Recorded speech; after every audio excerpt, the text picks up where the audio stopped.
রহমান রহিম আল্লাহ তাআলার নামে। অথবা তিনি শ্রেষ্ঠ, যিনি আসমান সমূহ ও জমিন পয়দা করেছেন এবং আসমান থেকে তোমাদের জন্য পানি বর্ষণ করেছেন, আবার তা দিয়ে জমিনে মনোরম উদ্যান তৈরি করেছেন, অথচ তাতে একটি ক্ষুদ্র বৃক্ষ পয়দা করারও তোমাদের ক্ষমতা নেই। বলো, এসব কাজে আল্লাহ তাআলার সাথে অন্য কেউ মাবুদ আছে কি? বরং তারা হচ্ছে এমন এক সম্প্রদায় যারা অন্যকে আল্লাহ তাআলার সমকক্ষ সাব্যস্ত করছে। কিংবা তিনি শ্রেষ্ঠ, যিনি জমিনকে সৃষ্টিকুলের বসবাসের উপযোগী করেছেন, আবার তার মাঝে মাঝে প্রবাহিত করেছেন অসংখ্য নদী নালা। জমিনকে সুদৃঢ় করার জন্য তার মধ্যে পর্বতমালা স্থাপন করেছেন। দুই সাগরের মাঝে মিষ্টি ও লোনা পানির সীমারেখা সৃষ্টি করে দিয়েছেন। বলো, এ সব কাজে আল্লাহ তাআলার সাথে আর কোন মাবুদ আছে কি? বরং তাদের অধিকাংশ লোক এ সত্যটুকুও জানে না। অথবা তিনিই শ্রেষ্ঠ, যিনি কোনো বিপদগ্রস্ত ব্যক্তির ডাকে সাড়া দেন। যখন নিরুপায় হয়ে সে তাঁকেই ডাকতে থাকে, তখন তার বিপদ আপদ তিনি দূরীভূত করে দেন, এবং তিনি তোমাদের এ জমিনে তার প্রতিনিধি বানান। এসব কাজে আল্লাহ তাআলার সাথে আর কোন মাবুদ কি আছে? আসলে তোমরা কমই উপদেশ গ্রহণ করে থাকো। কিংবা তিনি শ্রেষ্ঠ, যিনি তোমাদের জলের স্থলের গহীন অন্ধকারের পথ দেখান, যিনি তার অনুগ্রহ সম বৃষ্টি বর্ষণের আগে তার সুসংবাদ বহন করার জন্য বাতাস প্রেরণ করেন। এসব কাজে আল্লাহর সাথে অন্য কোন মাবুদ কি আছে? আল্লাহ তাআলা অনেক মহান। ওরা যা কিছু তার সাথে শরীক করে, তিনি তার চাইতে অনেক ঊর্ধ্বে। অথবা তিনি শ্রেষ্ঠ, যিনি গোটা সৃষ্টিকে প্রথমবার অস্তিত্বে আনায়ন করে মৃত্যুর পর তা আবার সৃষ্টি করবেন। কে তোমাদের আসমান ও জমিন থেকে রিজিক সরবরাহ করছেন? আছে কি কোনো মাবুদ আল্লাহর সাথে এসব কাজে? তাহলে তুমি বলো, হে নবী, যদি তোমরা তোমাদের দাবিতে সত্যবাদী হও, তাহলে তার সপক্ষে কোনো প্রমাণ উপস্থাপন করো। হে নবী, তুমি বলো, আল্লাহ তাআলা ছাড়া আসমান সমূহ ও জমিনে যা কিছু আছে, এদের কেউই অদৃশ্য জগতের কিছু জানে না। তারা এও জানে না কবে তাদের আবার কবর থেকে ওঠানো হবে। মনে হচ্ছে আখিরাত সম্পর্কে এদের জ্ঞান নিঃশেষ হয়ে গেছে। না, আসলে তা নয়, বরং তারা এ ব্যাপারে সন্দেহে নিমজ্জিত হয়ে আছে। বরং তারা সে সম্পর্কে জেনে বুঝেই অন্ধ হয়ে আছে। যারা আল্লাহ তাআলাকে অস্বীকার করে তারা বলে, আমরা ও আমাদের বাপ দাদারা মৃত্যুর পর যখন মাটি হয়ে যাব, তখনও কি আবার আমরা কবর থেকে উত্থিত হব? এমন ধরনের ওয়াদা তো আমাদের সাথে এবং এর আগে আমাদের বাপ দাদাদের সাথেও করা হয়েছিল। আসলে এগুলো ভিত্তিহীন কথা ছাড়া কিছুই নয়, যা পূর্ববর্তীদের থেকে বর্ণিত হয়ে আসছে। হে নবী, তুমি বলো, তোমরা আল্লাহর জমিনে সফর করো এবং দেখো অপরাধীদের পরিণাম কি ভয়াবহ হয়েছে। তুমি ওদের কোনো কাজের উপর দুঃখ করো না। যা কিছু ষড়যন্ত্র এরা তোমার বিরুদ্ধে করুক না কেন, তাতেও মনক্ষুণ্ণ হও না। তারা বলে, যদি তোমরা সত্যবাদী হও তাহলে বলো, আযাবের ওয়াদা কখন আসবে? হে নবী, তুমি বলো, আযাবের যে বিষয়টি তোমরা ত্বরান্বিত করতে চাচ্ছ, তার কিছু অংশ সম্ভবত তোমাদের পেছনে এসে দাঁড়িয়েই আছে। অবশ্যই তোমার মালিক মানুষদের প্রতি অত্যন্ত দয়াবান, কিন্তু অধিকাংশ মানুষই আল্লাহ তাআলার অনুগ্রহের শুকর আদায় করে না। যা কিছু তাদের মন গোপন করে রাখে আর যা কিছু তা বাইরে প্রকাশ করে, তোমার মালিক তা ভালো করেই জানেন। আসমান ও জমিনে এমন কোন গোপন রহস্য নেই যা আমার সুস্পষ্ট গ্রন্থে লিপিবদ্ধ নেই। অবশ্যই এ কোরআন বনী ইসরায়েলদের উপর তাদের এমন অনেক কথা প্রকাশ করে দেয়, যার ব্যাপারে তারা একে অপরের সাথে মতভেদ করে থাকে। নিঃসন্দেহে এ কোরআন হচ্ছে ঈমানদারদের জন্য আল্লাহ তাআলার পক্ষ থেকে হেদায়েত ও রহমত। হে নবী, তোমার মালিক নিজ প্রজ্ঞা অনুযায়ী এদের মাঝে মীমাংসা করে দেবেন। তিনি পরাক্রমশালী, তিনি সর্বজ্ঞ। অতএব হে নবী, সর্বাবস্থায় তুমি আল্লাহ তাআলার উপর নির্ভর করো। নিঃসন্দেহে তুমি সুস্পষ্ট সত্যের উপর প্রতিষ্ঠিত রয়েছ। তুমি মৃত লোকদের কখনো কিছু শোনাতে পারবে না, বধির কেউ তোমার আওয়াজ শোনাতে পারবে না, বিশেষ করে যখন তারা তোমাকে দেখে মুখ ফিরিয়ে নেয়। একইভাবে তুমি অন্ধদেরও তাদের গুমরাহি থেকে সঠিক পথের উপর আনতে পারবে না। তুমি তো শুধু তাদেরই তোমার কথা শোনাতে পারবে যারা আমার আয়াতসমূহের উপর ঈমান আনে এবং সে অনুযায়ী আল্লাহ তাআলার কাছে আত্মসমর্পণ করে। শুনে রাখো, যখন আমার প্রতিশ্রুত সময় তাদের উপর এসে পড়বে, তখন আমি মাটির ভেতর থেকে তাদের জন্য এক অদ্ভুত জীব বের করে আনব, যা অলৌকিকভাবে তাদের সাথে কথা বলবে, কেননা মানুষরা আমার আয়াতসমূহে বিশ্বাস করত না। রুকু 7। সেদিনের কথা ভাবো, যেদিন আমি প্রতিটি উম্মত থেকে এক একটি দলকে এনে জড়ো করব, যারা আমার আয়াতসমূহকে মিথ্যা প্রতিপন্ন করেছে। অতঃপর তাদের বিভিন্ন দলে উপদলে ভাগ করে দেয়া হবে। এমনি করে ওরা যখন আল্লাহ তাআলার সামনে হাজির হবে, তখন আল্লাহ তাআলা তাদের জিজ্ঞেস করবেন, তোমরা কি আমার আয়াতসমূহকে শুধু এ কারণেই অস্বীকার করেছিলে যে তোমাদের সীমিত জ্ঞান দিয়ে তোমরা সে আয়াতের মর্ম পর্যন্ত পৌঁছতেও পারোনি? বলো, তার সাথে তোমরা আর কি আচরণ করতে?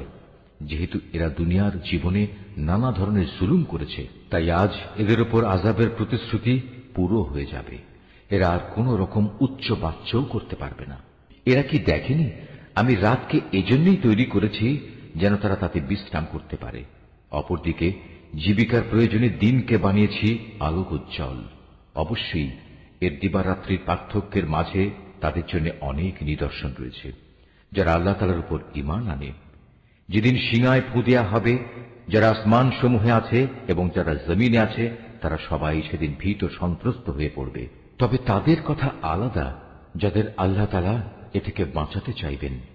সবাই সেদিন তার সামনে অবনমিত অবস্থায় হাজির হবে।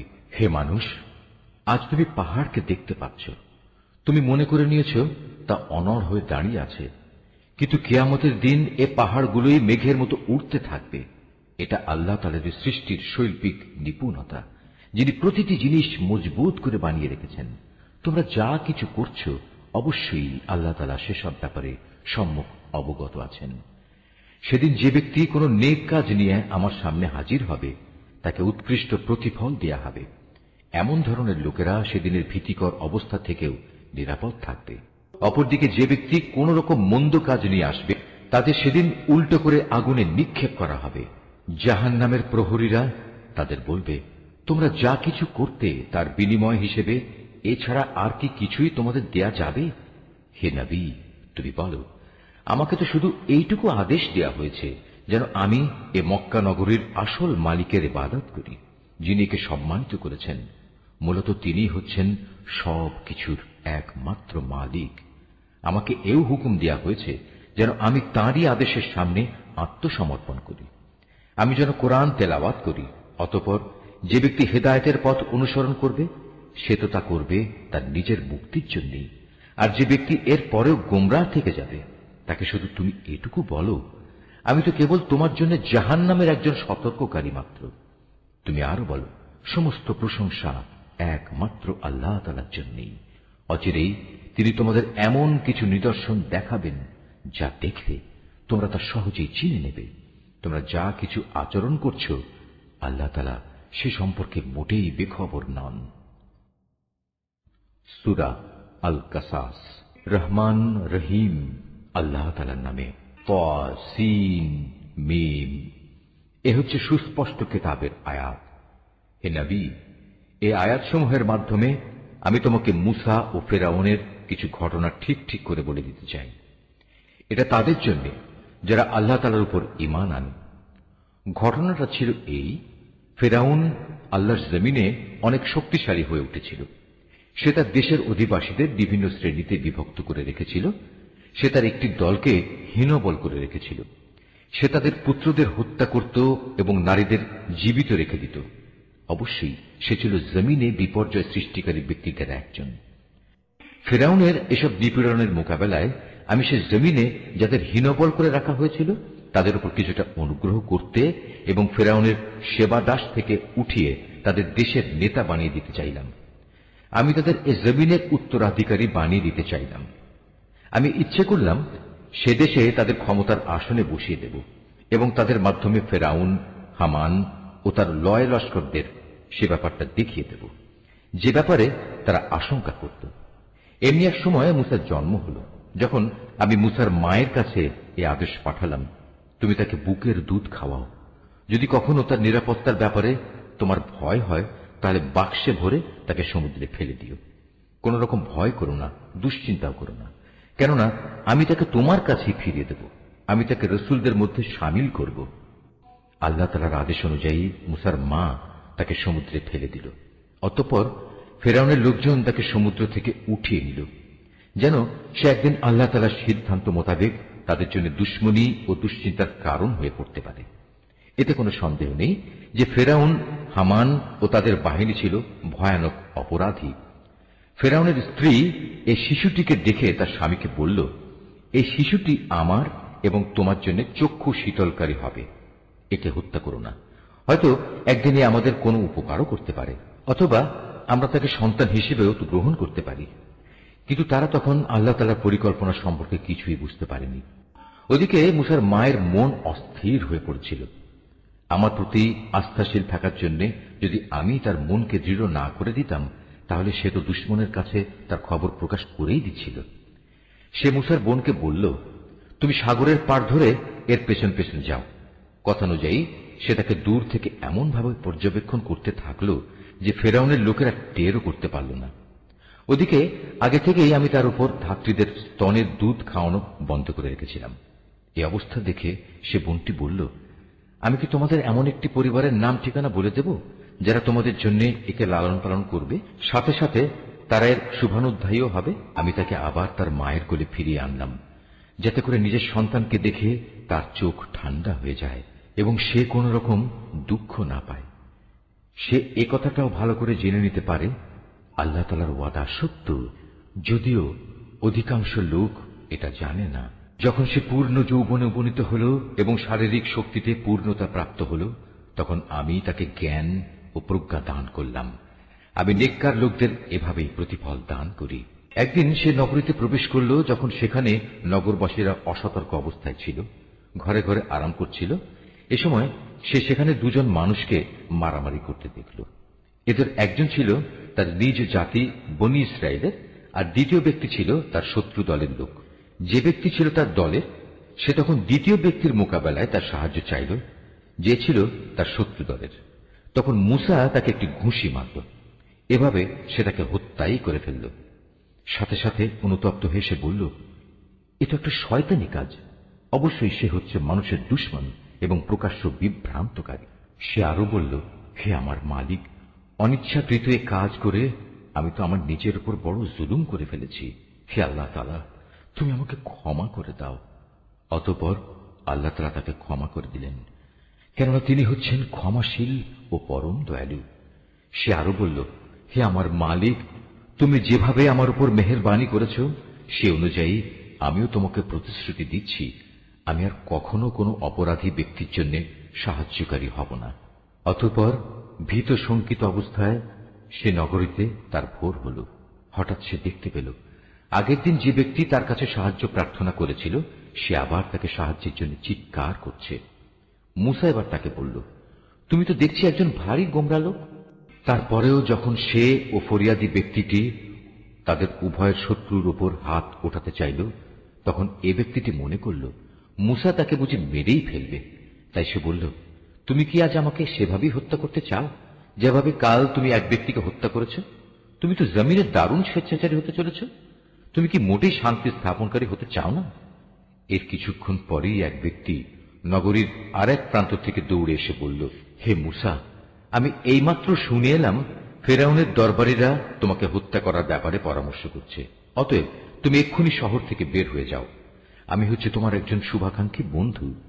অতঃপর সে ভীত ও আতঙ্কিত অবস্থায় নগরী থেকে বের হয়ে গেল এবং যেতে যেতে বলল, হে মালিক, তুমি আমাকে জালিম জাতির হাত থেকে রক্ষা করো। মিশর ছেড়ে যখন সে মাদিয়ান অভিমুখে যাত্রা করল, তখন বলল, আমি আশা করি আমার মালিক আমাকে সঠিক পথই দেখাবেন। অবশেষে যখন সে মাদিয়ানের একটি পানির কূপের কাছে পৌঁছল, তখন দেখল তার পাশে অনেক মানুষ। তারা পশুদের পানি পান করাচ্ছে এবং তাদের অদূরে সে দুজন রমণীকে দেখতে পেল, যারা নিজ নিজ পশুদের আগলে রাখছে। সে তাদের জিজ্ঞেস করল, তোমাদের কি হল? তোমরা পশুদের পানি খাওয়াচ্ছ না? তারা বলল, আমরা পশুদের পানি খাওয়াতে পারব না যতক্ষণ না এই রাখালরা তাদের পশুদের সরিয়ে না নিয়ে যায়, এবং আমাদের পিতা একজন বৃদ্ধ মানুষ, তিনি আসতে পারেন না, তাই আমরা এসেছি। একথা শোনার পর সে এদের পশুগুলোকে পানি খাইয়ে দিল। তারপর সরে একটি গাছের ছায়ার দিকে গেল এবং আল্লাহকে বলল, হে আমার মালিক, এই মুহূর্তে তুমি নিরাপদ আশ্রয় হিসেবে যে নিয়ামতি আমার উপর নাজিল করবে, আমি একান্তভাবে তারই মুখাপেক্ষী হয়ে থাকব। আল্লাহ তাআলার নিয়ামত আসতে দেরি হল না। মুসা দেখতে পেল সে দুই রমণীর একজন লজ্জা জড়ানো অবস্থায় তার কাছে এলো এবং বলল, আমার পিতা তোমাকে তার কাছে ডেকেছেন। তুমি যে আমাদের পশুগুলোকে পানি খাইয়ে দিয়েছিলে, তার জন্য তিনি তোমাকে কিছু পারিশ্রমিক দিতে চান। অতঃপর সে তার কথা মতো তার পিতার কাছে এলো এবং নিজের কাহিনী তার কাছে বর্ণনা করল। সব শুনে সে মুসাকে বলল, তুমি কোনো ভয় করো না, এখন তুমি জালেমদের কাছ থেকে বেঁচে গেছ। সে দুজন রমণীর একজন তার পিতাকে বলল, হে আমার পিতা, একে বরং তুমি তোমার কাজে নিয়োগ করো, কেননা তোমার মজুর হিসেবে সে ব্যক্তি উত্তম বলে প্রমাণিত হবে, যে হবে শারীরিক দিক থেকে শক্তিশালী এবং চরিত্রের দিক থেকে বিশ্বস্ত। এরপর রমণীদের পিতা তাকে বলল, আমি আমার এই দুই মেয়ের একজনকে তোমার সাথে বিয়ে দিতে চাই, তবে তা হবে এ কথার উপর তুমি 8 বছর আমার কাজ করবে। যদি তুমি 8 বছরের জায়গায় 10 বছর পুরো করতে চাও, তবে তা হবে একান্ত তোমার ব্যাপার। আমি তোমার উপর কোনো কষ্টকর শর্ত আরোপ করতে চাই না। আল্লাহ তাআলা চাইলে তুমি আমাকে সদাচারী ব্যক্তি হিসেবে দেখতে পাবে। সে এতেই রাজি হল এবং বলল, ঠিক আছে, আমার এবং আপনার মাঝে এ চুক্তি পাকা হয়ে থাকল। আপনার দেয়া দুটো মেয়াদের যে কোনো একটি যদি আমি পূরণ করি, তাহলে আপনার পক্ষ থেকে আমার উপর কোনো বাড়াবাড়ি করা হবে না। এর নিশ্চয়তাটুকু আমি চাই। আমাদের এ কথার উপর আল্লাহ তাআলা সাক্ষী হয়ে থাকলেন। অতঃপর মুসা যখন তার চুক্তিবদ্ধ মেয়াদ পূর্ণ করে নিল, তখন সপরিবারে নিজ দেশের দিকে রওনা করল। যখন সে তুর পাহাড়ের পাশে আগুন দেখতে পেল, তখন সে তার পরিবারের লোকদের বলল, তোমরা এখানেই অপেক্ষা করো, আমি আগুন দেখতে পেয়েছি। সম্ভবত আমি সেখান থেকে রাস্তাঘাট সম্পর্কিত কোনো খোঁজ খবর নিয়ে আসতে পারব, আর তা না হলে কমপক্ষে জ্বলন্ত আগুনের একটা টুকরো তো নিয়ে আসতেই পারব, যাতে তোমরা আগুন পোহাতে পারবে। যখন সে আগুনের কাছে পৌঁছল, তখন উপত্যকার ডান পাশের পবিত্র ভূমিস্থিত একটি গাছ থেকে গায়েবী আওয়াজ এলো, হে মুসা, আমি আল্লাহ, সৃষ্টিকুলের একমাত্র মালিক। তাকে আরো বলা হলো, তুমি তোমার হাতের লাঠিটি জমিনে নিক্ষেপ করো। যখন সে তাকে দেখল তা জীবন্ত সাপের মতোই ছোটাছুটি করছে, তখন সে উল্টো দিকে ছুটতে লাগলো, পেছনের দিকে তাকিয়েও দেখল না। তার প্রতি তখন আদেশ করা হলো, হে মুসা, তুমি এগিয়ে এসো, ভয় পেও না, তুমি হচ্ছে নিরাপদ মানুষদেরই একজন। তুমি তোমার হাত তোমার বুক পকেটের ভেতর রাখো, দেখবে কোন রকম অসুস্থতা ছাড়াই তা উজ্জ্বল হয়ে বেরিয়ে আসবে। মন থেকে ভয় দূরীভূত করার জন্য তোমার হাতের বাজু তোমার বুকের সাথে মিলিয়ে রাখো। এ হচ্ছে ফেরাউন ও তার দলীয় প্রধানদের কাছে তোমার মালিকের পক্ষ থেকে নবুয়তের দুটো প্রমাণ। সত্যি তারা এক গুনাহগার জাতি। সে বলল, হে আমার মালিক, আমি নিতান্ত ভুলবশত তাদের একজন মানুষকে হত্যা করেছি, তাই আমার ভয় হচ্ছে তারা সে হত্যার প্রতিশোধ নিতে গিয়ে আমাকে মেরে ফেলবে। যেহেতু কথা বলার ব্যাপারে আমার জিহ্বার জড়তা আছে, তাই আমার ভাই হারুন সে আমার চাইতে ভালো করে কথা বলতে পারে, অতএব তুমি তাকে সাহায্যকারী হিসেবে আমার সাথে পাঠিয়ে দাও, যাতে করে সে আমাকে সমর্থন করতে পারে। আমার ভয় হচ্ছে আমি একা গেলে তারা আমাকে মিথ্যা প্রতিপন্ন করবে। আল্লাহ তাআলা বললেন, তুমি চিন্তা করো না, আমি তোমার ভাইকে দিয়ে তোমার হাত শক্তিশালী করব এবং আমার আয়াতসমূহ দিয়ে আমি তোমাদের উভয়কে শক্তি যোগাব, ফলে তারা আর কখনো তোমাদের কাছে পৌঁছাতে পারবে না। পরিশেষে তোমরা এবং তোমাদের অনুসারীরাই তাদের উপর বিজয়ী হবে। অতঃপর যখন মুসা আমার সুস্পষ্ট আয়াতসমূহ নিয়ে ওদের কাছে হাজির হল, তখন তারা বলল, এ তো কতিপয় অলিক ইন্দ্রজাল ছাড়া আর কিছুই নয়। আমরা আমাদের বাপ দাতাদের জামানায় তো এমন কিছু ঘটতে শুনিনি। মুসা বলল, আমার মালিক ভালো করেই জানেন তার কাছ থেকে হেদায়েত নিয়ে কে এসেছে এবং সেদিনের মতো আজ কার পরিণাম কি হবে। তবে একথা ঠিক, জালেমরা কখনোই সফল হয় না। ফেরাউন বলল, হে আমার পারিষদরা, আমি তো জানি না আমি ছাড়া তোমাদের আরো কোনো মাবুদ আছে। অতঃপর সে হামানকে বলল, হে হামান, যাও আমার জন্য ইট তৈরির নিমিত্ত মাটিকে আগুনে পোড়াও, অতঃপর তা দিয়ে আমার জন্য একটি সুউচ্চ প্রাসাদ নির্মাণ করো, যেন আমি তাতে উঠে মুসার মাবুদকে দেখে নিতে পারি। আমি অবশ্য তাকে মিথ্যাই মনে করি। সে এবং তার বাহিনীর লোকেরা অন্যায়ভাবেই আল্লাহর জমিনে অহংকার করল। ওরা ধরে নিয়েছিল ওদের কখনো আমার কাছে ফিরে আসতে হবে না। অতঃপর আমি তাকে এবং তার গোটা বাহিনীকে ধরে সমুদ্রে নিক্ষেপ করলাম। অতএব হে নবী, তুমি দেখো বিদ্রোহ করলে জালেমদের পরিণাম কি ভয়াবহ হয়ে থাকে। আমি ওদের এমন সব লোকদের নেতা বানিয়েছি যারা জাহান্নামের আগুনের দিকেই ডাকবে। এ কারণেই কিয়ামতের দিন তাদের কোন রকম সাহায্য করা হবে না। দুনিয়ায় যেমন আমি তাদের পেছনে আমার লানত লাগিয়ে রেখেছি, তেমনি কিয়ামতের দিনও তারা নিতান্ত ঘৃণিত লোকদের মধ্যে সামিল হবে। অতীতের বহু মানব গোষ্ঠীকে আমার সাথে বিদ্রোহের আচরণের জন্য ধ্বংস করার পর আমি মূসাকে তাওরাত কেতাব দান করেছি। এ কেতাব ছিল মানুষদের জন্য জ্ঞান ও তত্ত্বকথার সমাহার। সর্বোপরি এ কেতাব ছিল তাদের জন্য হেদায়েত ও রহমত, যাতে করে তারা এ থেকে শিক্ষা গ্রহণ করতে পারে। হে নবী, মূসাকে যখন আমি আমার বিধান দিয়েছিলাম, তখন তুমি তুর পাহাড়ের পশ্চিম পাশে সে বিশেষ স্থানটিতে উপস্থিত ছিলে না, না তুমি এ ঘটনার প্রত্যক্ষদর্শীদের দলে সামিল ছিলে। তারপর আমি আরো অনেক মানব গোষ্ঠীর আবির্ভাব ঘটিয়েছিলাম। অতঃপর তাদের উপর বহু যুগ অতিবাহিত হয়ে গেছে যারা সেই ঘটনার প্রত্যক্ষদর্শী ছিল। মহাকালের বিবর্তন তাদের ধরে রাখেনি। আর তুমি মাদিয়ানবাসীদের মাঝেও উপস্থিত ছিলে না যে তুমি তাদের কাছে আমার আয়াতসমূহ পড়ে পড়ে শুনিয়েছ, কিন্তু সে সময়ের খবরাখবর তোমার কাছে পৌঁছানোর জন্য আমি সেখানে মজুদ ছিলাম। মূসাকে যখন আমি প্রথমবার আওয়াজ দিয়েছিলাম, তখনও তুমি তুর পাহাড়ের কোন দিকেই মজুদ ছিলে না। বস্তুত এটা হচ্ছে তোমার প্রতি তোমার মালিকের রহমত। তিনি তোমাকে এসব অবহিত করেছেন, যাতে করে এর মাধ্যমে তুমি এমন এক সম্প্রদায়কে সতর্ক করতে পারো যাদের কাছে তোমার আগে কোনো সতর্ককারী আসেনি, যে তারা উপদেশ গ্রহণ করবে। এমন যেন না হয় ওদের কৃতকর্মের জন্য ওদের ওপর কোনো বিপর্যয় এসে পড়বে, এবং তখন তারা বলবে, হে আমাদের মালিক, তুমি আমাদের কাছে কোনো রসুল পাঠালে না কেন? তাহলে আমরা তোমার আয়াতসমূহের অনুবর্তন করতাম এবং আমরা সবাই ঈমানদারও হয়ে যেতাম। অতঃপর যখন আমার কাছ থেকে তাদের কাছে সত্য দিন এলো, তখন তারা বলতে লাগলো, এ নবীকে সে ধরনের কিছু কেতাব দেয়া হলো না কেন যা মূসাকে দেওয়া হয়েছিল? কিন্তু তুমি বলো, মূসাকে যা দেওয়া হয়েছিল তাকে ইতিপূর্বে এরা অস্বীকার করেনি। তারা তো এও বলেছে এ উভয়টি হচ্ছে জাদু, এর একটি আরেকটি সমর্থক, এবং তারা বলেছে আমরা এর কোনোটাই মানি না। হে নবী, তুমি এদের বলো, যদি উভয়টাই মিথ্যা হয় এবং তোমরা তোমাদের এ দাবিতে সত্যবাদী হও, তাহলে আল্লাহ তাআলার কাছ থেকে অন্য কোনো কিতাব নিয়ে এসো যা এ দুটোর তুলনায় ভালো হবে, তাহলে আমিও তার অনুসরণ করব। যদি এরা তোমার এই কথার কোনো জবাব না দেয়, তাহলে জেনে রেখো এরা আসলে নিজেদের খেয়াল খুশির অনুসরণ করে এসব বলে। তার চাইতে বেশি গোমরা ব্যক্তি আর কে আছে যে আল্লাহ তাআলার পক্ষ থেকে কোনো হেদায়েত পাওয়া ছাড়াই কেবল নিজের খেয়াল খুশির অনুসরণ করে? আল্লাহ তাআলা কখনো জালেম জাতিকে পথ দেখান না। আমি আমার বাণী কোরআনের এ কথা তাদের জন্য ধীরে ধীরে পাঠিয়েছি, যাতে করে তারা শিক্ষা গ্রহণ করতে পারে।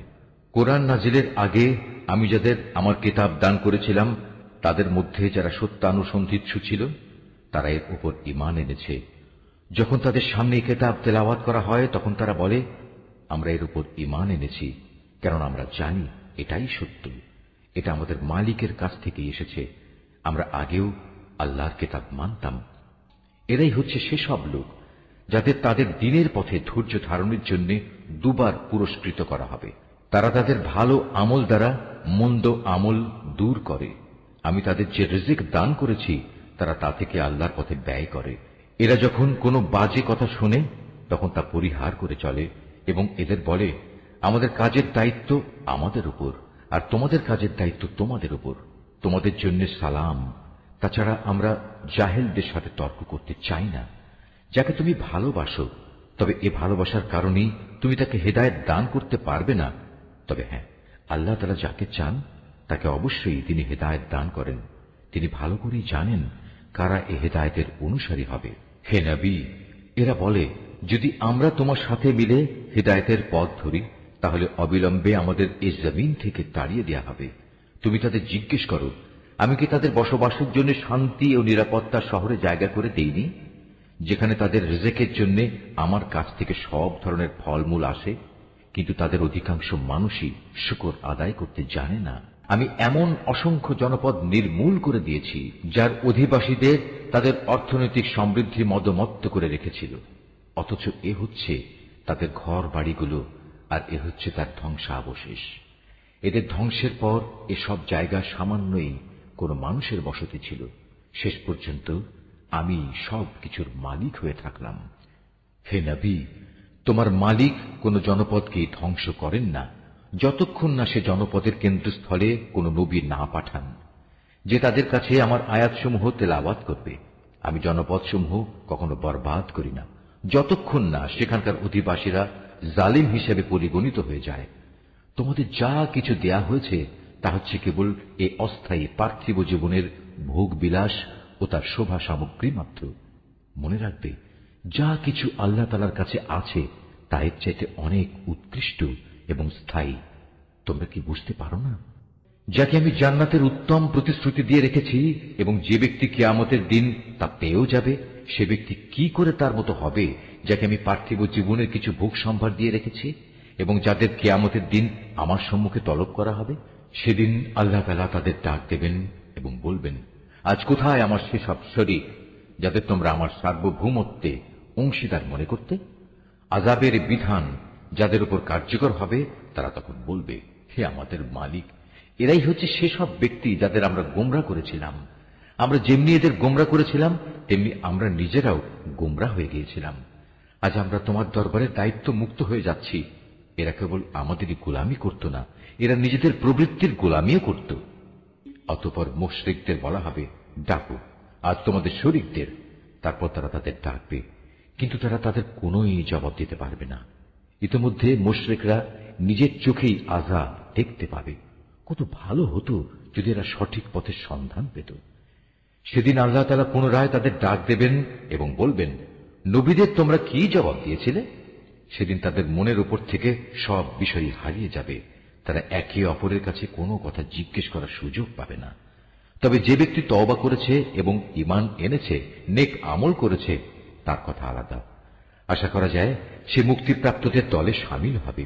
হে নবী, তুমি তাদের বলো, তোমার মালিক যা চান তাই তিনি পয়দা করেন এবং তাদের জন্য যে বিধান তিনি পছন্দ করেন তাই তিনি জারি করেন।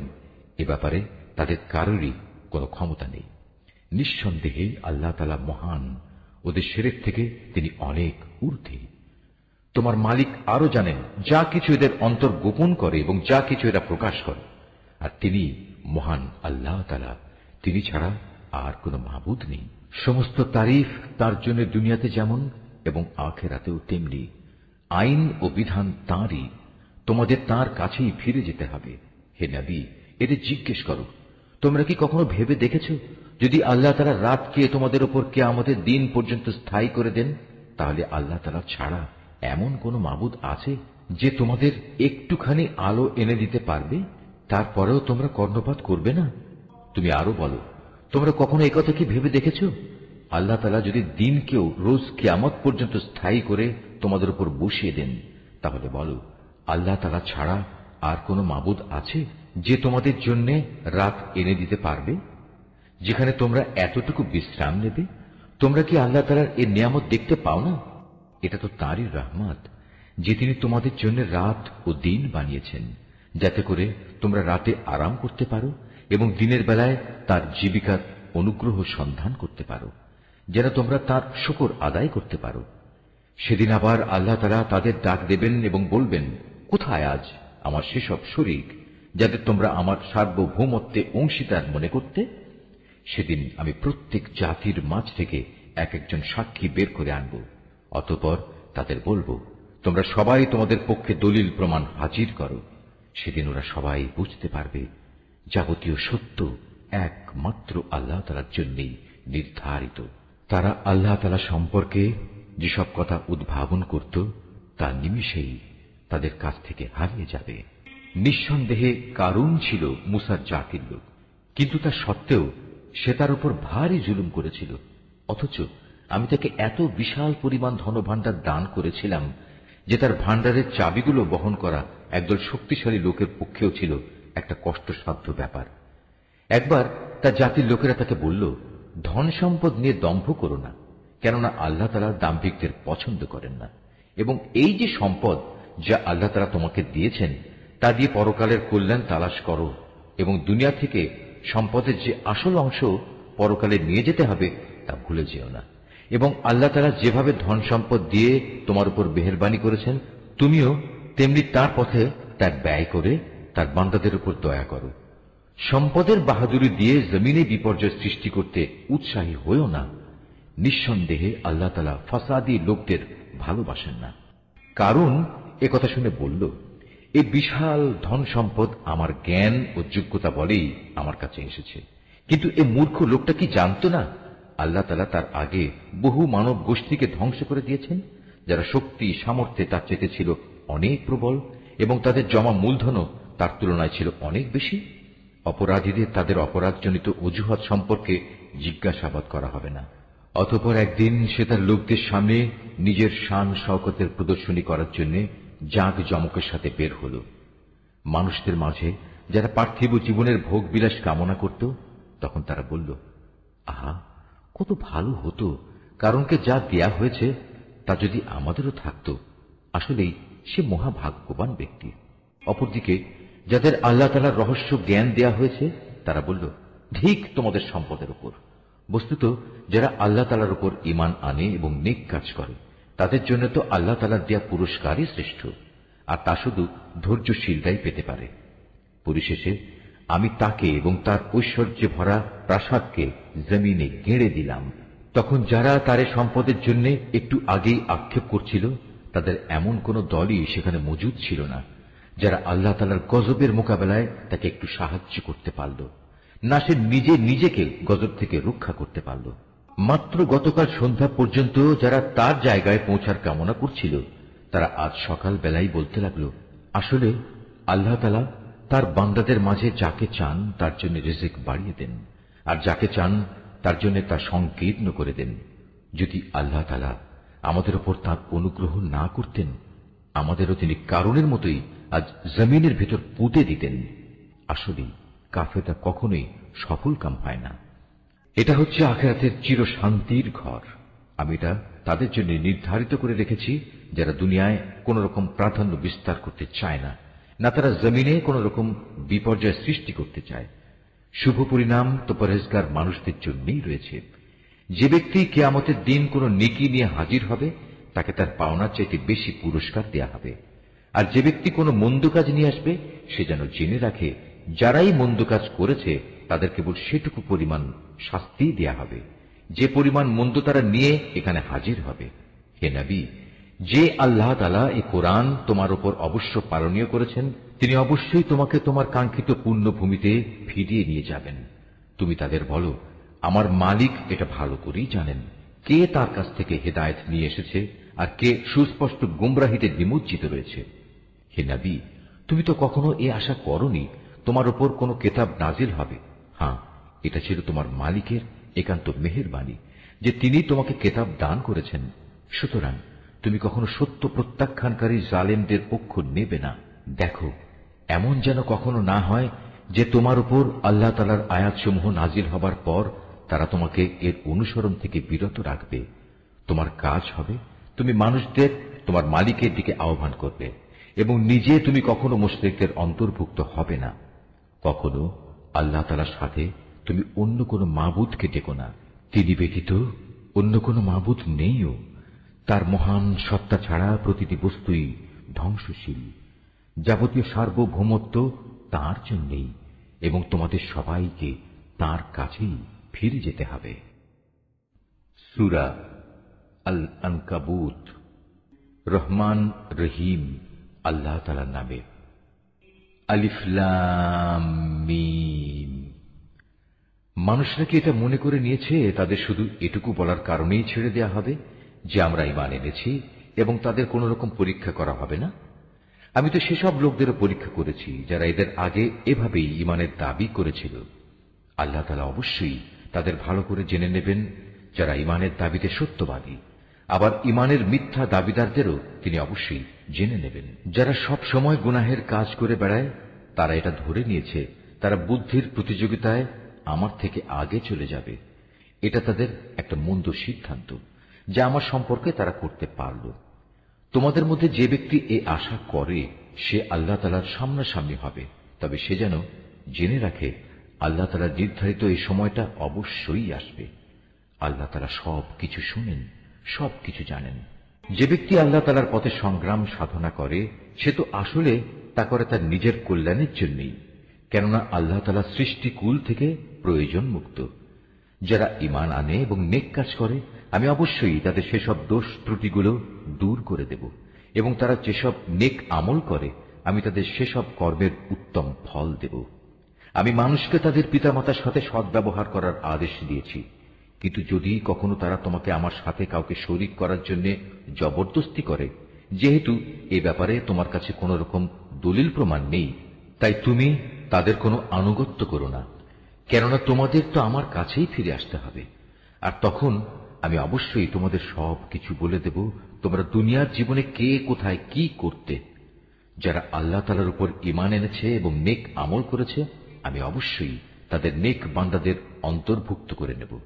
মানুষদের মাঝে কিছু এমনও আছে যারা মুখে বলে আমরা আল্লাহ তাআলার উপর ঈমান এনেছি, কিন্তু যখন তাকে আল্লাহর পথে চলার জন্য কষ্ট দেয়া হয় তখন তারা মানুষের এই পীড়নকে আল্লাহ তাআলার আযাবের মতোই মনে করে।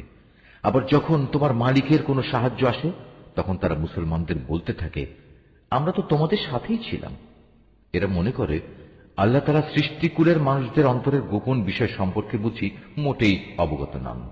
আল্লাহ তাআলা অবশ্যই তাদের ভালো করে জেনে নেবেন যারা ঈমান এনেছে, আবার তিনি মুনাফিকদেরও ভালো করে জেনে নেবেন। কাফেররা ঈমানদারদের বলে তোমরা আমাদের পথের অনুসরণ করো, আমরা কিয়ামতের দিন তোমাদের গুনাহসমূহের বোঝা তুলে নেব। অথচ তারা সেদিন তাদের নিজেদের গুনাহসমূহের সামান্য পরিমাণ বোঝাও উঠাতে পারবে না। এরা আসলেই মিথ্যাবাদী। কিয়ামতের দিন এরা অবশ্যই তাদের নিজেদের গুনাহের বোঝা উঠাবে, তারপর তাদের এ বোঝার সাথে থাকবে তোমাদের বোঝাও। দুনিয়ার জীবনে যত মিথ্যা কথা তারা উদ্ভাবন করেছে তাদের অবশ্যই সে ব্যাপারে সেদিন প্রশ্ন করা হবে। আমি নূহকে তার জাতির কাছে পাঠিয়েছিলাম, সে ওদের মাঝে অবস্থান করল 50 কম 1000 বছর। তারা যখন তার কথা শুনল না তখন মহাপ্লাবন এসে তাদের পাকড়াও করল। মূলত তারা ছিল বড়ই জালেম। এ মহাপ্লাবন থেকে আমি তাকে এবং তার সাথে নৌকার আরোহীদের রক্ষা করেছি, আর আমি এই ঘটনাকে সৃষ্টিকুলের মানুষদের জন্য একটি নিদর্শন বানিয়ে রেখেছি। আর যখন ইব্রাহিম তার জাতিকে বলল তোমরা এক আল্লাহ তাআলার ইবাদত করো এবং তাঁকেই ভয় করো, এটাই তোমাদের জন্য ভালো যদি তোমরা বুঝতে পারো। তোমরা তো আল্লাহ তাআলাকে বাদ দিয়ে কেবল মূর্তিসমূহের পূজা করো এবং স্বয়ং আল্লাহ তাআলা সম্পর্কে মিথ্যা কথা উদ্ভাবন করো। আল্লাহ তাআলাকে বাদ দিয়ে যেসব মূর্তির তোমরা পূজা করো তারা তোমাদের কোন রকম রিজিকের মালিক নয়। অতএব তোমরা একমাত্র আল্লাহ তাআলার কাছেই রিজিক চাও, শুধু তাঁরই ইবাদত করো এবং তার নিয়ামতের শুকর আদায় করো, কেননা তোমাদের তাঁর কাছেই ফিরে যেতে হবে। আর যদি তোমরা আমার নবীকে মিথ্যা প্রতিপন্ন করো তাহলে জেনে রেখো তোমাদের আগের জাতির লোকেরাও তাদের জমানার নবীদের মিথ্যা প্রতিপন্ন করেছে। মূলত সুস্পষ্ট রূপে মানুষদের কাছে আল্লাহর কথা পৌঁছে দেয়াই হচ্ছে রসুলের কাজ।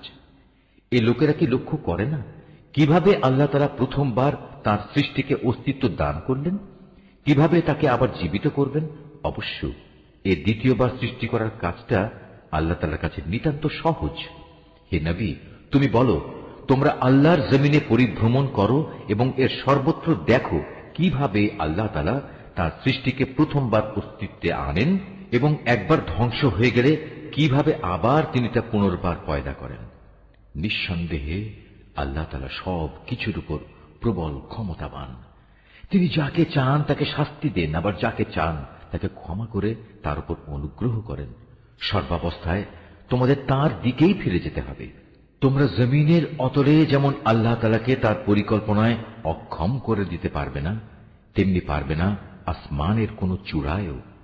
বস্তুত আল্লাহ তাআলা ছাড়া তোমাদের কোনো অভিভাবক নেই, নেই কোনো সাহায্যকারীও। যারা আল্লাহ তাআলার আয়াতসমূহ ও তার সামনাসামনি হওয়া অস্বীকার করে, মূলত সেসব লোক আমার অনুগ্রহ থেকে নিরাশ হয়ে গেছে। আর এরাই হচ্ছে সেসব মানুষ যাদের জন্য রয়েছে মর্মন্তুদ শাস্তি। অতঃপর তাদের ইব্রাহিমের জাতির কাছে এছাড়া আর কোনো জবাব থাকল না, যে তারা বলতে লাগলো একে মেরেই ফেলো কিংবা তাকে আগুনে পুড়িয়ে দাও। অতঃপর তারা যখন তাকে আগুনে নিক্ষেপ করল তখন আল্লাহ তাআলা তাকে জ্বলন্ত আগুন থেকে উদ্ধার করলেন। অবশ্যই মুমিন জাতির জন্য এ ঘটনার মাঝে আল্লাহ তাআলার কুদরতের অনেক নিদর্শন মজুদ রয়েছে। ইব্রাহিম বলল, হে আমার জাতির লোকেরা, তোমরা তোমাদের পার্থিব জীবনে একে অপরের প্রতি ভালোবাসা বৃদ্ধির খাতিরে আল্লাহ তাআলাকে বাদ দিয়ে নিজেদের হাতে গড়া মূর্তিগুলোকে নিজেদের মাবুদ ধরে নিয়েছ। অথচ কিয়ামতের দিন তোমাদের এই ভালোবাসার একজন ব্যক্তি আরেকজনকে চিনতেও অস্বীকার করবে। তারা তখন একজন আরেকজনকে অভিশাপ দিতে থাকবে। পরিশেষে তোমাদের সবার চূড়ান্ত ঠিকানা হবে জাহান্নাম, আর সেদিন কেউই তোমাদের কোন রকম সাহায্য করবে না। অতঃপর লূত তার উপর ঈমান আনল। ইব্রাহিম বলল, আমি এবার আমার মালিকের বলে দেয়া স্থানের দিকে হিজরত করছি। অবশ্যই তিনি মহাপরাক্রমশালী ও বিজ্ঞ কুশলী। অতঃপর আমি তাকে ছেলে হিসেবে ইসহাক ও নাতি হিসেবে ইয়াকুব দান করলাম। তার বংশধারায় আমি নবুয়ত ও কিতাব নাজিলের ধারা অব্যাহত রাখলাম। নবুয়ত দ্বারা আমি দুনিয়াতেও তাকে পুরস্কৃত করলাম, আর আখিরাতে সে অবশ্যই আমার নেক বান্দাদের দলে শামিল হবে। আর আমি লূতকে তার লোকদের কাছে পাঠিয়েছিলাম। যখন সে তার জাতিকে বলল, তোমরা এমন এক অশ্লীল কাজ নিয়ে এসেছ যা ইতিপূর্বে সৃষ্টিকুলের কোন মানুষই করেনি। তোমাদের এ কি হল? তোমরা কি তোমাদের কামনা বাসনার জন্য মহিলাদের বাদ দিয়ে পুরুষদের কাছে হাজির হচ্ছ এবং এ উদ্দেশ্যে আল্লাহ তাআলার নির্ধারিত পথ তোমরা প্রকারান্তরে কেটে দিচ্ছ এবং তোমরা তোমাদের ভরা মজলিসে এ অশ্লীল কাজে লিপ্ত হচ্ছ। তাদের লূতের জাতির মানুষের কাছেও এছাড়া আর কিছুই বলার ছিল না যে তারা বলল, হ্যাঁ যাও নিয়ে এসো আমাদের উপর আল্লাহর আযাব, যদি তুমি তোমার আযাবের ওয়াদায় সত্যবাদী হও। এ কথা শুনে সে আল্লাহর দরবারে ফরিয়াদ করে বলল, হে আমার মালিক, এই ফাসাদি জাতির মোকাবেলায় তুমি আমায় সাহায্য করো। অতঃপর যখন আমার পাঠানো ফেরেশতারা একটা সুখবর নিয়ে ইব্রাহিমের কাছে এলো, তখন তারা বলল, আমরা লূতের এ জনপদের অধিবাসীদের ধ্বংস করব, কেননা তার অধিবাসীরা বড় জালেম। এ কথা শুনে সে বলল, তা কি করে সম্ভব? সেখানে তো নবী লূতও রয়েছে। তারা বলল, আমরা ভালো করে জানি সেখানে কে কে আছে। আমরা লূত এবং তার পরিবারের লোকজনদের অবশ্যই রক্ষা করব, তবে তার স্ত্রীকে নয়। সে আযাবে পড়ে থাকা লোকদের দলে শামিল হবে। তারপর যখন সত্যি আমার পাঠানো ফেরেশতারা লূতের কাছে এলো, তখন তাদের এই আশাটায় লূত খুবই বিষণ্ণ মনা হল। এদের সম্মান রক্ষা করতে পারবে না কারণে তার মন ভেঙে গেল। ওরা এটা দেখে বলল, হে লূত, তুমি ভয় পেও না, তুমি দুশ্চিন্তাগ্রস্তও হয়েও না। আমরা তুমি এবং তোমার পরিবার পরিজনদের রক্ষা করব, তবে তোমার স্ত্রীকে নয়। সে তো আযাবে পড়ে থাকা ব্যক্তিদেরই একজন। আমরা অচিরে এ জনপদের বাকি অধিবাসীদের উপর আসমান থেকে এক ভীতিকর আযাব নাজিল করব, কেননা এরা ছিল ভীষণ গুনাহগার জাতি। একদিন সত্যি সত্যি আমি জনপদকে উল্টে দিয়েছি এবং তখন থেকে আমি এটিকে জ্ঞানবান সম্প্রদায়ের জন্য একটি সুস্পষ্ট নিদর্শন করে রেখে দিয়েছি। আমি মাদিয়ানের কাছে তাদের ভাই শোয়াবকে পাঠিয়েছি। তখন সে তাদের বলল, হে আমার জাতি, তোমরা এক আল্লাহ তাআলার ইবাদত করো এবং পরকাল দিবসের পুরস্কারের আশা করো। আল্লাহর জমিনে তোমরা বিপর্যয় সৃষ্টি করো না। কিন্তু তারা তাকে মিথ্যা সাব্যস্ত করল। অতঃপর প্রচন্ড ভূমিকম্প তাদের পাকড়াও করল। ফলে তারা নিজ নিজ ঘরেই উপুড় হয়ে পড়ে থাকল। আদ এবং সামুদকেও আমি ধ্বংস করেছিলাম। তাদের ধ্বংসপ্রাপ্ত বসতি থেকেই তো তোমাদের কাছে আযাবের সত্যতা প্রমাণিত হয়ে গেছে। শয়তান তাদের কাজ তাদের সামনে শোভন করে রেখেছিল এবং এ কৌশলে সে তাদের সঠিক রাস্তা থেকে ফিরিয়ে রেখেছিল। অথচ তারা তাদের অন্য সব ব্যাপারে ছিল দারুণ বিচক্ষণ। কারুন, ফেরাউন এবং হামানকেও আমি ধ্বংস করেছি। মূসা তাদের কাছে আমার সুস্পষ্ট আয়াত নিয়ে এসেছিল, কিন্তু তারা তাকে মানার বদলে জমিনে বড় বেশি অহংকার করেছিল। অথচ তারা কোনো অবস্থায় আমার আযাব থেকে পালিয়ে আগে চলে যেতে পারল না। অতঃপর এদের সবাইকেই আমি তাদের নিজ নিজ গুনাহের কারণে পাকড়াও করেছি।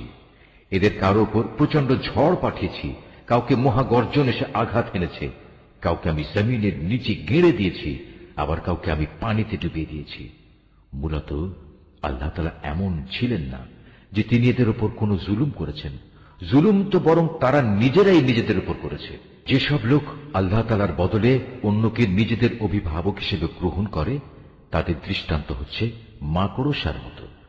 তারা নিজেরাও এক ধরনের ঘর বানায়, আর দুনিয়ার দুর্বলতম ঘর হচ্ছে এই মাকড়সার ঘর। কত ভালো হতো যদি তারা এই সত্যটুকু বুঝতে পারত। এরা আল্লাহ তাআলার পরিবর্তে যে সবকিছুকে ডাকে, আল্লাহ তাআলা তাদের সম্পর্কে সম্যক অবগত রয়েছেন। তিনি মহাপরাক্রমশালী, প্রবল, প্রজ্ঞাময়। এ হচ্ছে সেই উদাহরণ যা আমি মানুষদের জন্যই পেশ করেছি। কেবল জ্ঞানী ব্যক্তিরাই তা বুঝতে পারে। আল্লাহ তাআলা আসমান সমূহ ও জমিন যথাযথভাবে সৃষ্টি করেছেন। বস্তুত এতে ঈমানদারদের জন্য আল্লাহ তাআলার অস্তিত্বের পক্ষে বড় প্রমাণ রয়েছে। নিশ্চয়ই আল্লাহ যা বলেছেন সত্য বলেছেন।